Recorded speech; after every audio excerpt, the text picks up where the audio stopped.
British Foreign Office is here to achieve three things. First, to protect our people. Second, to promote our prosperity. And third, to project our values. And there's an aspect of that is top-level defense and security. But the second key aspect of protecting our people is protecting individuals when they travel and work and study overseas. And I think the main interaction British people have with British diplomacy is through our consular services. In this building, we have consular experts dealing with Britons in serious trouble all over the world. Each year, the Foreign Office deals with over 30,000 Brits in trouble abroad, from lost passports and hospitalisations to detentions and deaths. Serious cases come to the main Foreign Office building in Whitehall. You've been told he's been arrested in Alabama, is that right? Do you know whereabouts? The British man who's died, it's just him. It's not his brother, no? Nothing we deal with is simple. The reason the person's calling us because their situation is far from simple. Just because you think or have experience of a problem like this and the way it's happened to you in the UK before, it doesn't necessarily mean it'll be the same where you are at the moment. If it is a case of complexity, it will be escalated through to our country casework teams to lead on.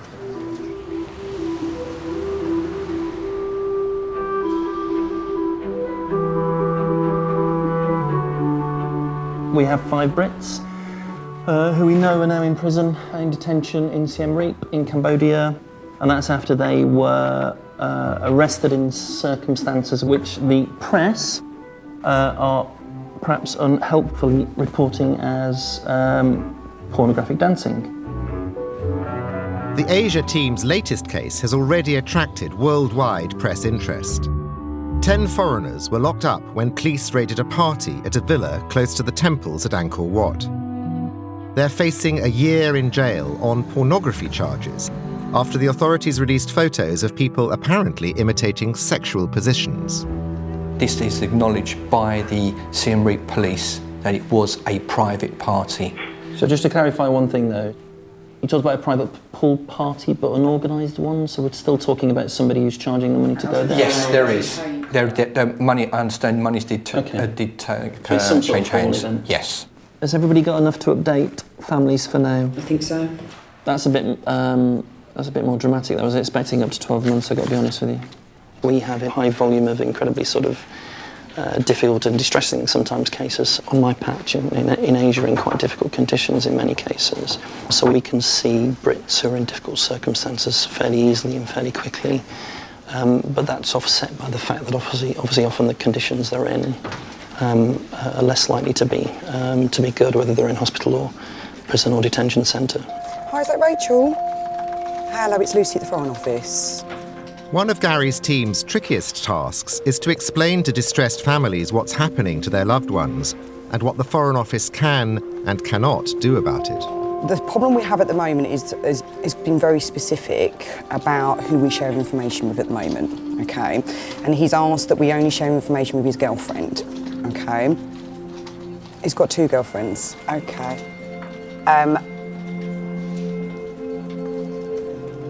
Right. We understand that Dan's passport is with the Cambodian authorities. One of the jailed Brits, Dan Jones, organised the party where the raids took place. I've also tried to ring up Lizzie this morning, but I can only presume she's out with the children. I've only got this one. Me and Dan with our cousins in Bristol. I'm probably 2 or 3. Yeah. He was probably about 5, by the looks of things. I love that photo. We didn't really believe it to begin with. I didn't really believe it. I thought initially maybe he'd let his visa lapse or something had happened in that sense. And he said that he was at a party, which was at his villa in Siem Reap, him and some friends, and in just broad daylight they were just having, like, you know, they were playing with each other around the pool, and, you know, they were sort of dancing around the pool and whatever else, and having a barbecue and just hanging out.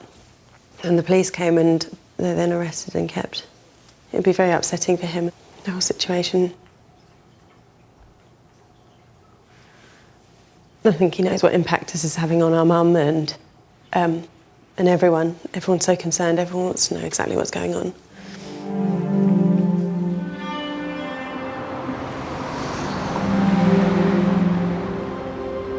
It's overcrowded. The conditions are certainly worse than you would expect in a UK prison. The guys are... Gary's team call the British Embassy in Cambodia.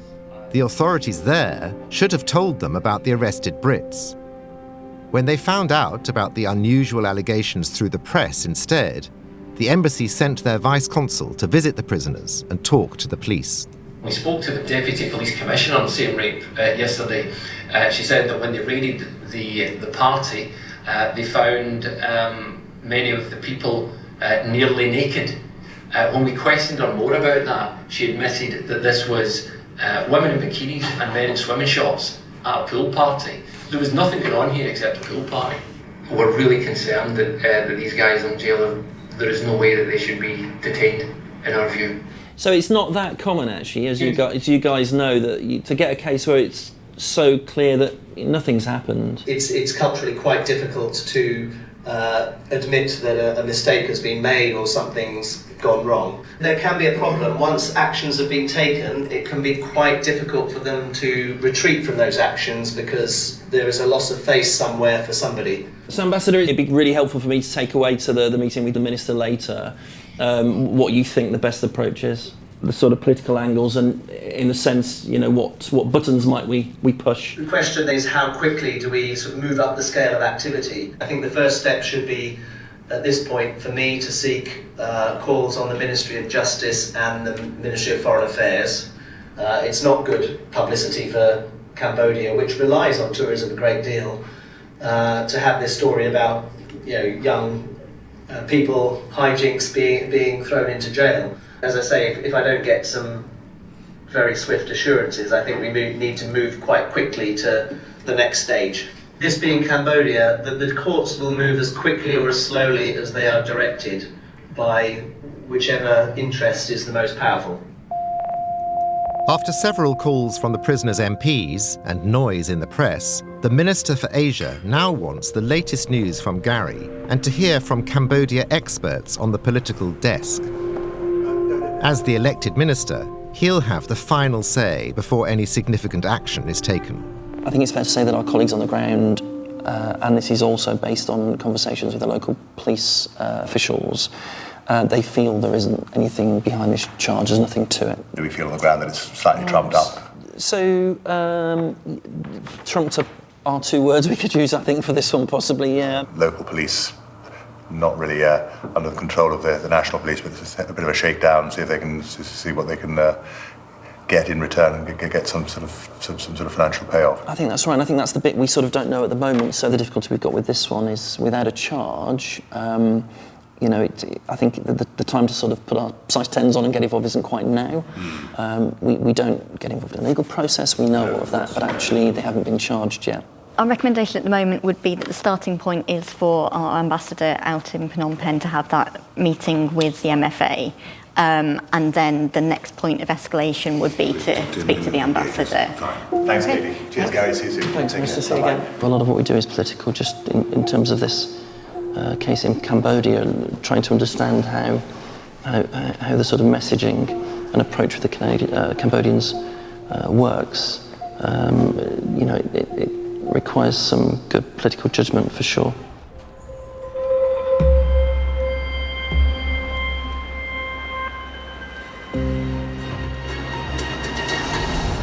Some breaking news. In the first conviction of its kind, a mother from Birmingham has been found guilty of 2 counts of forced marriage. She coerced her daughter into marrying a man 60 years older than her in Pakistan. Well, the order should be taken out on her parents before she leaves anyway. Yeah, and any other named third parties that they can think of that are also harassing her to get married.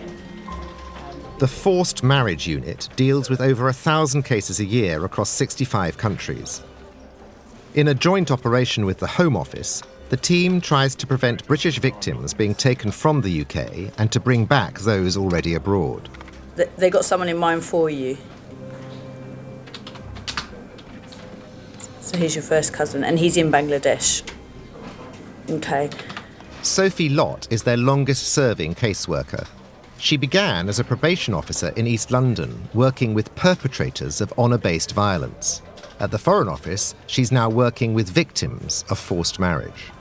I think the default for most of our victims is they want to believe that their families are good and they're good people and that they love them. It's just this one issue that's a problem.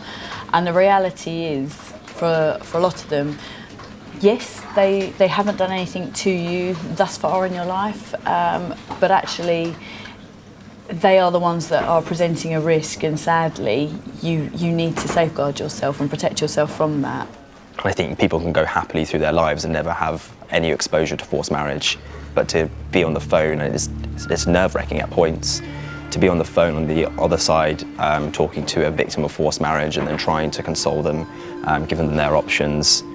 Hey, it's Sophie. I hope you're good. There's a few further questions that I want to ask, but I just want to know that you're okay to kind of give me the answers and that everything's safe. So after you've listened to this, can you send me the code emoji so that I know that you're alone and it's okay? This is about a British national that we have overseas who's at risk of forced marriage, and we're trying to work out the best way to return her to the UK safely, because there are risks to do with honour-based violence in this case. She has made it quite clear that they do not want her to come back to the UK and that they would rather her be killed than that happen. So what we're trying to do is obviously get her back without raising alarm bells to family if we can. The girl grew up in the UK but was sent to Iraq after both parents died when she was barely a teen. They have made it very clear that as soon as she turns 18, which is imminently, they will force her into a marriage to her cousin. I didn't realise until I had a conversation with her last week how important it is that it has to be that day. Any day before she is under 18 that causes challenges to do with letting her leave the country without a guardian's consent, and any day thereafter she could be married. The girl's 18th birthday falls on a Sunday, the only day she's allowed out of the house to study. She wants Sophie's help to use this tiny window of opportunity to escape from her family and get back to where she grew up. She's been out of the UK for so long that she has no current passport. They can create an emergency travel document for her if they can only manage to get her to the British Embassy in Baghdad. Even with an emergency British passport, she'd need to wait for an exit visa to leave the country. Or, as a dual citizen, she could use her Iraqi ID card. We are not asking you to take any risks whatsoever that you're not comfortable with, but it's with regards to your Iraqi ID, and I believe you know where it is, but you don't have access to it easily. And it's just to know whether you are going to take a risk and potentially get it back that morning before you leave to go to college. It would make things a lot easier if you do have it. It's a really tricky one because I don't know whether it's locked away, whether she needs to break something in order to get it, or whether it's quite an obvious place. She said,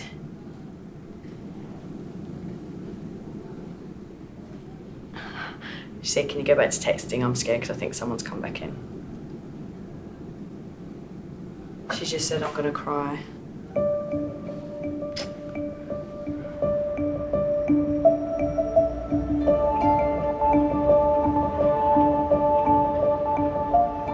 Political unrest, travel disruption, terrorist incidents or natural disasters frequently throw hundreds or thousands of Brits into trouble all at once.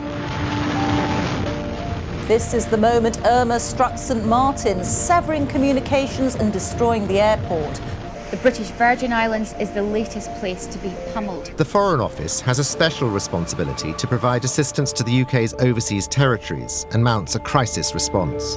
I wonder if you've heard any news, please, from your daughter. OK, and would they have been separated, do you think? Consular experts try to find individual Brits most in need through calls from worried relatives, updates from embassies, and even trawling posts on social media. If somebody comes up on any of that, basically going, I'm stuck, I'm injured, I need help now, then come and flag it to us. Senior diplomats work round-the-clock shifts to handle urgent requests to and from foreign governments. Hey, can I have everybody's attention, please? I'm Julia Longbottom, I'm the Consular Director. Consular, we had some numbers. Yes. In San Martin, we've now got an 8-person RDT, a rapid deployment team, on the ground. And Turks and Caicos, we've got an RDT en route to Providenciales. We've got a second RDT that are going to be heading off to Barbados in the morning, so they'll be arriving at 3 o'clock local time tomorrow, and then we'll be looking at... Rapid deployment teams, RDTs, are made up of staff from all over the Foreign Office, specially trained for crisis situations. Violations are going to be similar to what we've mentioned in the previous reports. I mean, she's right. At the first sign of a major incident, they're put on standby to drop their day jobs and rush to wherever in the world they're needed. So here's my enormous bag, a travel pillow and a sleeping bag, loads of khaki army pants with lots of pockets because you tend to need notebooks and pens and bits and bobs, some RDT government official T-shirts, some really well-used walking boots. Whenever I'm deployed, I take this little note that my son wrote me, which is full of spelling mistakes. But it says, I love you, Mum, you're very special to me. And I love all your cuddles and kisses. I will be with you forever. It's very sweet. He did it a couple of years ago, so I take it with me on my deployments. I'm a single parent, so the first few things that I think of are how to organise my home situation. When I'm disappearing off to another country, he doesn't really understand why, and so I've said it's what's happening on the news and tried to explain it in a safe way for him to understand. Once you get the call, yeah, adrenaline kicks in, nerves, I guess a bit of worry, anticipation. There's definitely an element of, excitement that you want to go out and do something good, something meaningful, you want to help. That's why you join Rapid Deployment Team, to go out and help in a meaningful way. So I think it's lots of different emotions.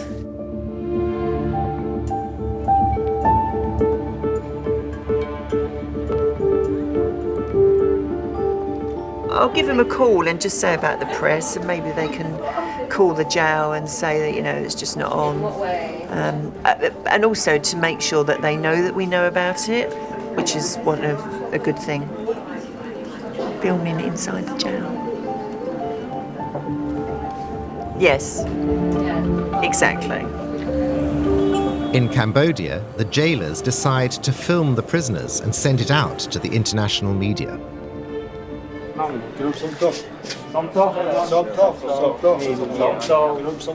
Dan Jones seems to lead the apology. I lived here 2 years. I respect the culture. I help Cambodian children. I help Cambodian families. I don't want to make any problem with Cambodia. The guys being forced in front of the camera to say how sorry they are.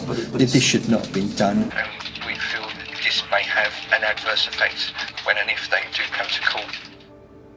My brother speaks a bit and says, he respects the country, the culture, and he didn't mean any harm in anything that he's done, and he apologises. And we don't know if he's been asked, if he's been forced to apologise, or if he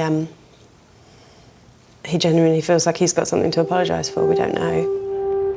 Now, with regards to this intrusion with the camera that's got into the prison, okay, just to reassure you that we have made representations to the local authorities and we have raised that, okay, through sort of a note of avowal to the Cambodian government, raising our concerns. So the note of avowal is the formal way with which we raise stuff with Ministry of Foreign Affairs in whatever country we're in. So it's a bit of paper with some formal language at the top and some formal language at the bottom, which is all the sort of the old-fashioned courtesies of diplomacy, and then a very serious point in the middle normally.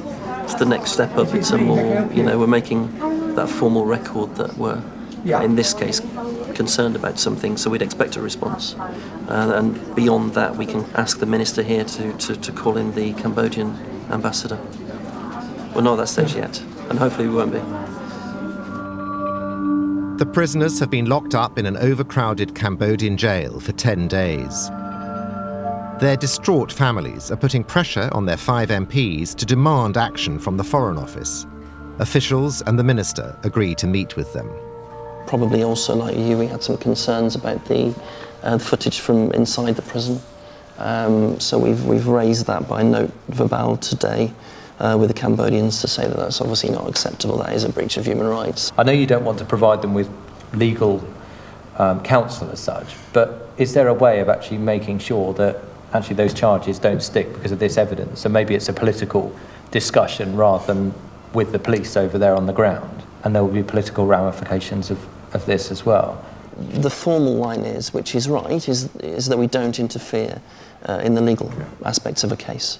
I understand that, but alongside, why the question is, do we have great relations that are sitting around the table? Well, listen, we haven't, I mean, I think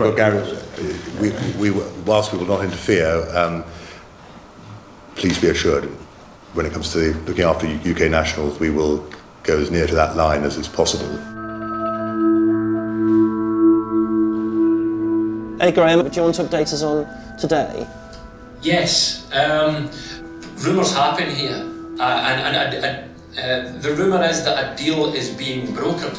In Cambodia, the Vice-Consul Graham has picked up hints of good news. And now our Honorary Consul has heard that 7 detainees might be released and that three will be held. And, you know, it's easy to assume from that rumour, isn't it, I guess, that those that are the organisers might be possibly the 2 or 3 that will be kept back, I suppose. We've got no way to verify it because this is all done behind closed doors and certainly not, certainly embassies would not be kept up to date with this. It all sounds very cloak and dagger. The way that this pans out at the end of the day will be decided behind closed doors.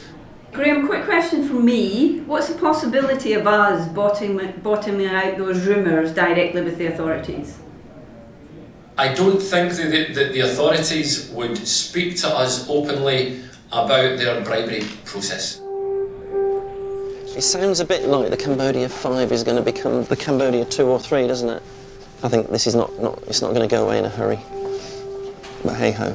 My concern in this case is having arrested a significant number of foreign nationals, 10 foreign nationals at this event, now released 7 of them, retaining 3 would suggest that there's that the Cambodians want to do something in this case to make a sort of point about how people should behave in their country. So I'm a little bit concerned that the punishment might be a little bit more strict than it might normally, but there's still a legal process to go through.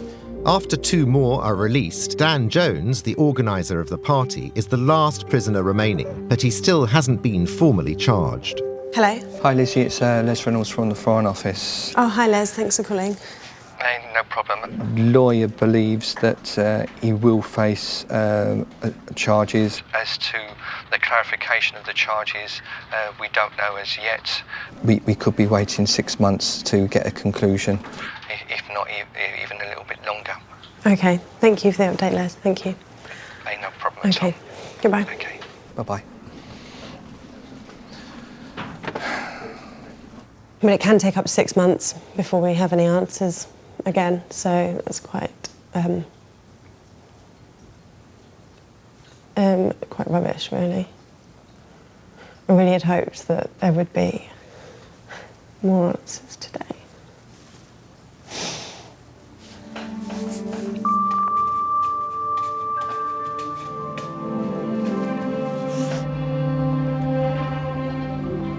Hi, Chris.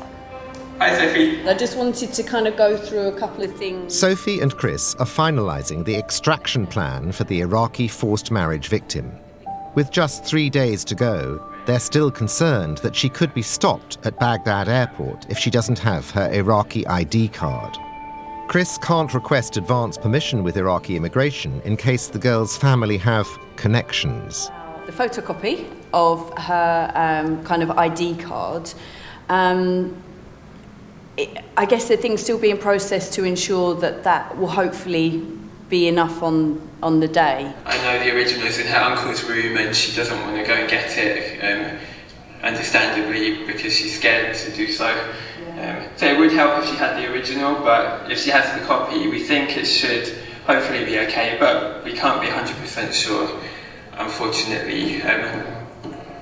They might decide to be difficult at the airport. I know that there is a little bit of a time frame from when she is normally expected back home and obviously won't be back home, and that they may then be a bit concerned that she hasn't returned. You're right, there's about an hour and a half, and she thinks her uncle might realise that she's gone at around 2 p.m. He could cause problems if he becomes aware. She hasn't been available on WhatsApp today, so I haven't been able to tell her yet exactly where she has to go when she comes on Sunday, but hopefully she'll be available later today or tomorrow, so I can let her know and confirm she knows where exactly she needs to go.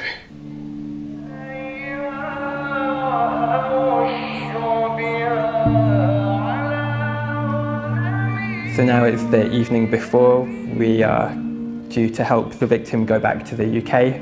She hasn't been in touch today. She hasn't been available on Messenger. How concerning is that to you, or is that? It's difficult to tell, to be honest. I'm not too sure whether it's good or bad. There was a time a couple of weeks ago where she said she wouldn't be available for 2 days, and she told us, and she told me and Sophie in the forced marriage unit in advance that she wouldn't be available, but this time she hasn't said in advance that her phone's going to be switched off. So maybe it's a little concerning.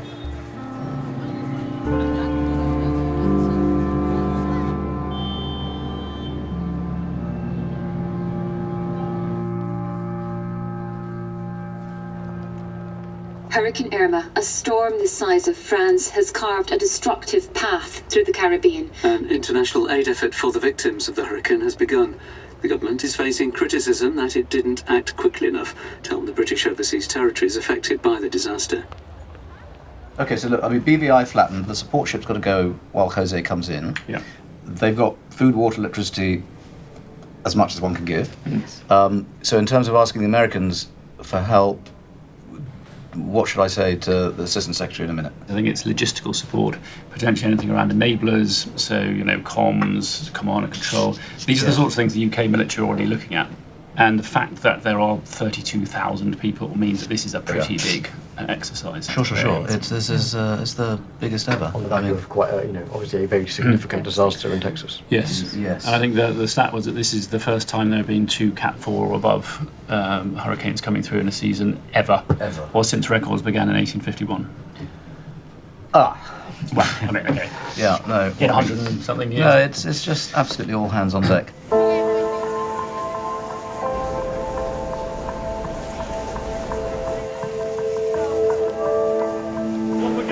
Is I'm going to hand you over to the RAF movement staff, who are just going to double check your names to make sure we've accounted for everybody. Sorry, I didn't catch your name. Johnny. Johnson. Okay. 82 Foreign Office rapid responders are sent out with the UK military all over the Caribbean. Sat down 30 seconds late, the door open. All our furniture. Gosh, straight out. Have you had anything to drink? Yeah. Claire's team set up camp in the airport of one of the worst hit places, the British Virgin Islands. So Andy, I think it was Morrison, or Morris, was the military guy that found or spoke to them. Their names are... Yeah, I can look at some. Dick Reed. With so many Brits in need, Claire has to prioritise cases so that the most vulnerable get help first. With electricity out on most of the island and patchy communications, they're often working off scraps of information. Okay, take care. Bye. A young lady, her name's Melissa. I've been calling her in the UK. Her parents live here, and she hadn't been able to get hold of them since the hurricane happened. And a local person walked 10 miles to go and check that they were still alive, which thankfully they were. And we've since been in contact with her to see if we can now get them to a place of safety, because the house is completely it's wiped out. The army helps Claire search the island and provide medical expertise. After the island's prison was blown open by the winds, they might also have to provide protection. The daughters only had contact with me. They're really, really shy. They're really traumatised, and it's the Foreign Office that are going in. So I just don't want to overwhelm them by, they see loads of military with guns turn up, and when the guns are going to be kept to a minimum. Sure. As in, they're going to stay to the rear. Okay. The lady broke her pelvis 6 weeks ago. There's a medical condition, diabetes, so just checking them over and making sure they're okay first, and then looking to move them to a safe house that is on another part of the island that is still standing, because it's got hurricane-proof windows, and so it's still sound, so it's just about getting them from there to there. Which house is it on the hill? I hope it's not. You're fast left! Right here, right on the hill! Fast left! Cheers, thank you. We're just really trying to find the house, given its total devastation and destruction everywhere. It's really hard to find it because it doesn't exist.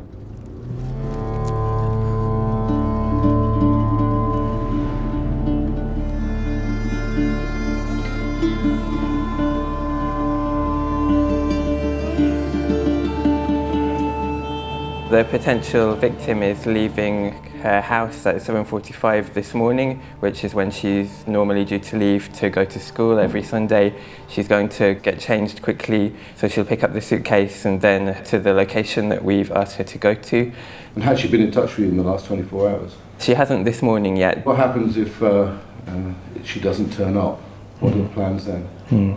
Well, hopefully she will, but I guess you're right, there's always a risk that she won't turn up. Maybe she could get cold feet, change her mind, maybe her family might realise what's happening and they might prevent her from leaving. If she still hasn't turned up, unfortunately we'll have to come back to the embassy.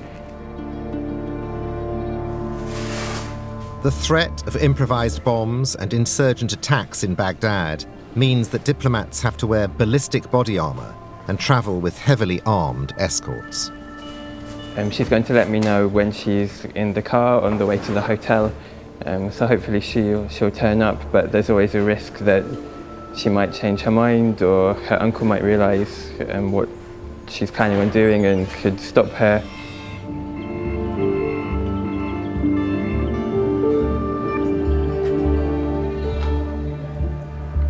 With every case that I deal with, you're invested in it. But I feel with this one, there's even more of a kind of emotional investment in it. You build up a relationship. I've been messaging her for the last couple of days, but I didn't want to message today at all, I guess jeopardise anything, or for some reason they decide today they don't want her to leave the house. I didn't want her phone to go off or anything like that. Family out there have no awareness of where she is or anything like that. She went off to college and there should be no reason that the family suspect anything, and we have nothing to kind of worry about at this stage, but as the day progresses that may change. I haven't heard whether she's with them yet or not. She should be. Time frame wise they're 3 hours ahead, so it's just kind of waiting and seeing. I'm just kind of sort of anxiously waiting for a kind of update from either of them at the minute. Chris and his embassy security team can only hang around the secret meeting point for so long.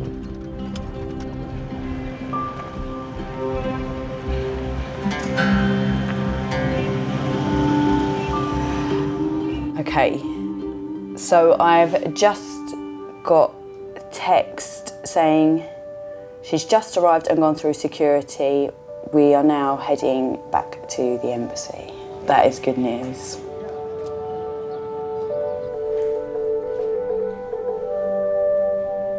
So while we've been here, we've just been doing forms for the emergency travel documents. I think we said previously it would be better if you had your original Iraqi ID, but hopefully it should be okay with the copy. Still a bit apprehensive given the bigger stages to come. When we get to the airport, we'll need to see if the airport immigration officials will let her leave the country. Hopefully they will, but in Iraq you never really know what's going to happen. I was anxious at first, a bit frightened of course, but really, really happy. In my opinion, every single girl in the world should be the one to choose who she wants to complete her life with. What do you think would have happened had you not had the help from these guys? I'd probably be killed, you know. Thanks, I was just calling to tell you that we'll be leaving to go to the airport shortly. Time frame wise, just so I've got an idea, when will we know that everything's fine with regards to the ID card? In about About 45 hour, minutes? An hour, yeah. So would you be able to give me a bell then to let me know that's all okay? Sure, yeah, of course. We've managed to book the flight already, so we are up against it time-wise to make sure that she manages to make that specific flight. The embassy is allowed to help an adult British citizen leave the country of her own free will. But as a dual national, if she's stopped by immigration, getting her out of the country before her family find her will be a lot more difficult. They're heading to the airport just at the time she should be returning from school. With forced marriage cases, some families will report the person missing, and some families will know or suspect they know what's happened because they know what they've been doing to the person, and actually will choose not to report them missing and may use other means and methods and might get people they know. If the family are influential, they may, call certain people up to make inquiries. And with this case, we don't know who her family know, who they have connections to, for example.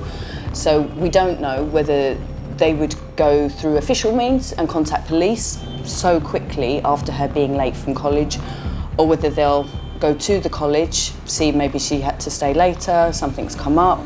They might think, what if she's been biding time for goodness knows how long and is trying to get out?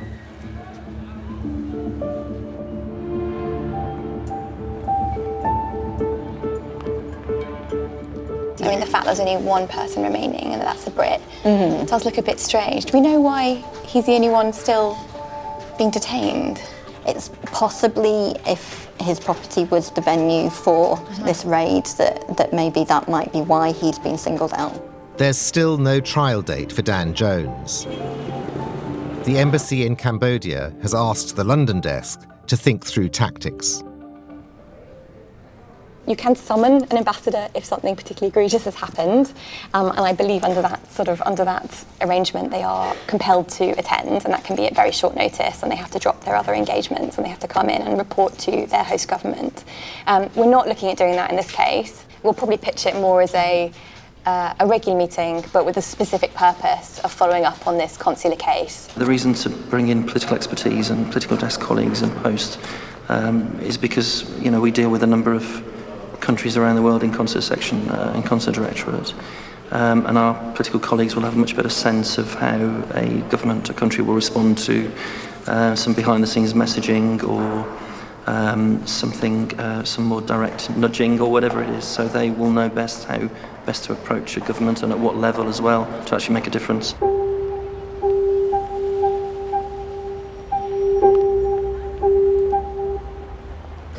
Very nice to see you again. Thank you so much for coming along.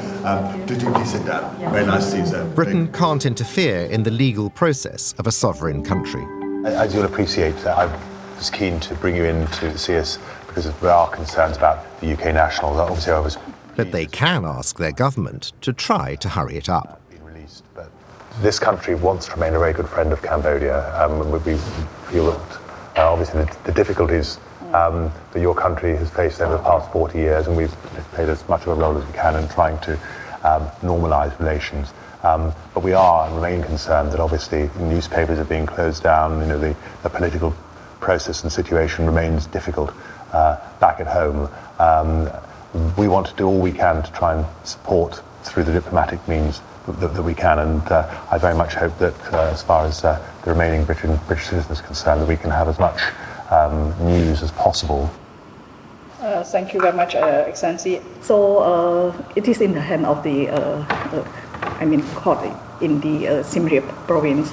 So we're still waiting also. Right, and can I also say that obviously I'm looking forward to paying a visit to Cambodia later in the year, and I hope that the British citizen concerned will have been released by then, obviously, but I think it was with some relief that at least 4 of my 5 colleagues who I've been able to speak to recently have been obviously delighted that their constituents are back home. So if we can just try and work the same magic with the fifth who's still in captivity, that would be useful. Lovely. Bye-bye.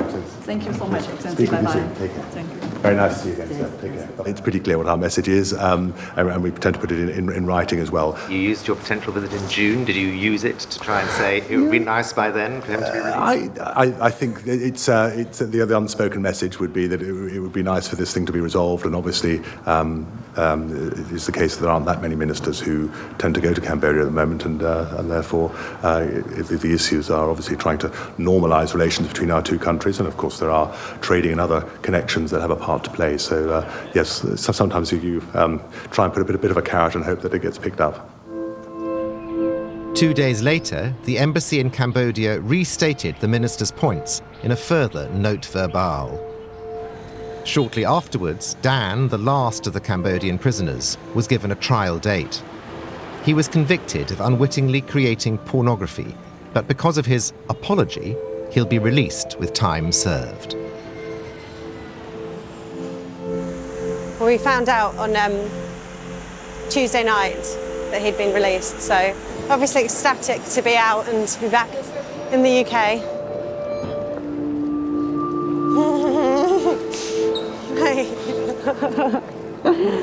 Oh my God, how are you? I'm so good, how are you? Oh, I have no idea. Oh. Awesome singer, let's go. Yeah. I'm just relieved to be back, and I'm just full of gratitude of the people that are helping me. Now I'm actually back in England, I'm completely relieved, and but obviously I'm a bit disgruntled it ended like that, and I'm a bit disgruntled at the way that it went down and the injustice behind it. But at the same time, I'm not going to hold any grudges because they're not really going to get me anywhere, so I'm just going to let things go. Sometimes the difficulty for us doing consular work is that we find that the assumption from families is that perhaps nothing is going on behind the scenes because we're not talking about it. When actually there's sometimes a very deliberate reason for that, and perhaps we can't talk about the sort of lobbying that's going on behind the scenes because it would be detrimental to the case or unhelpful in some way. But it's rarely the case in my experience that some sort of conversation isn't going on behind closed doors to try and resolve something.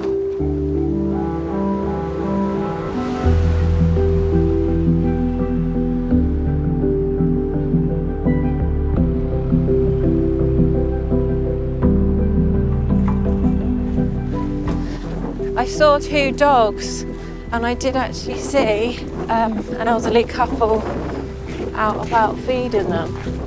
On the British Virgin Islands, Claire has found the address she was given by a distressed daughter in the UK. Hello? It's Terry and Ava. Terry, Ava? I'll go there. They're in a... Shall I see it?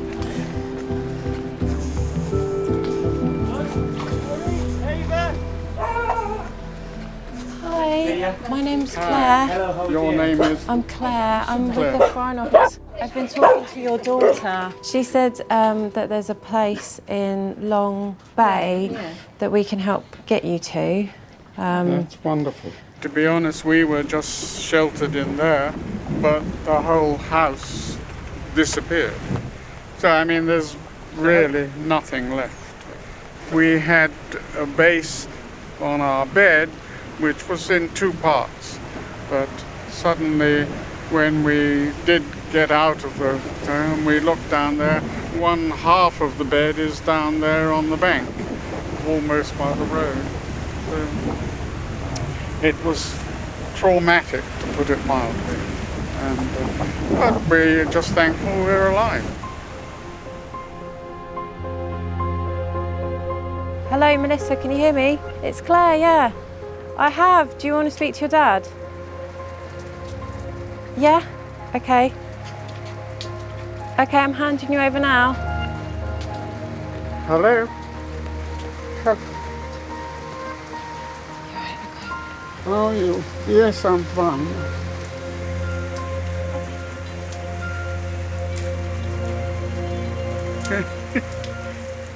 Wonderful. Yes. Hold on, you must speak to Mummy because she's here.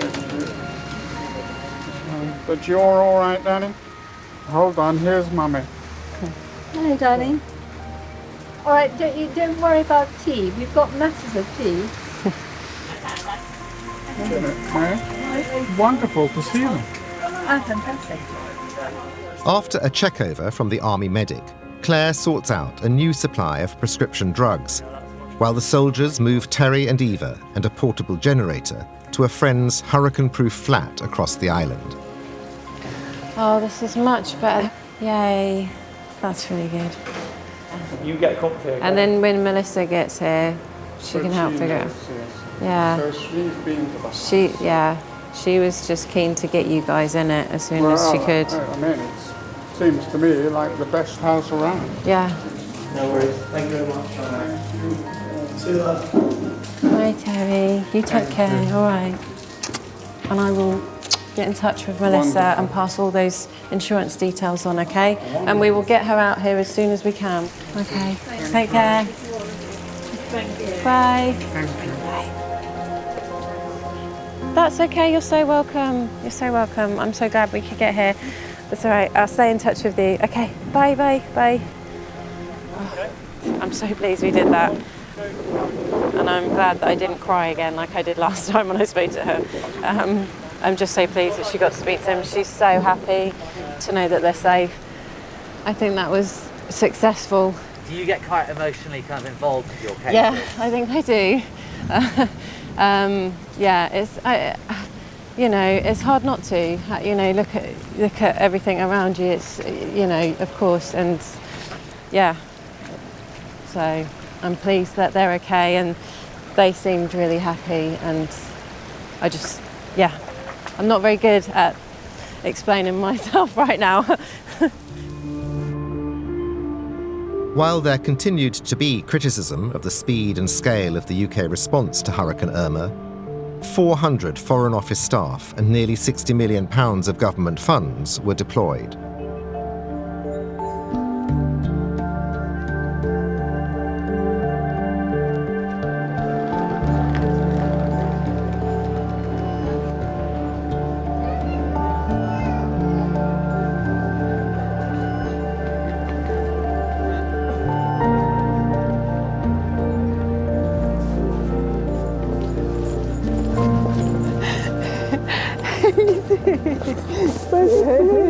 How are you? You're right. They're not. I promise you. How are you? Yeah, you're right. You good? Yeah, I cried so much in Turkey, but yeah, it's not. You're right now? Yeah? It's okay. You don't have to turn back. All right, oh, so glad you're here. I am too. Oh, everyone's so happy. Had so many happy birthdays today.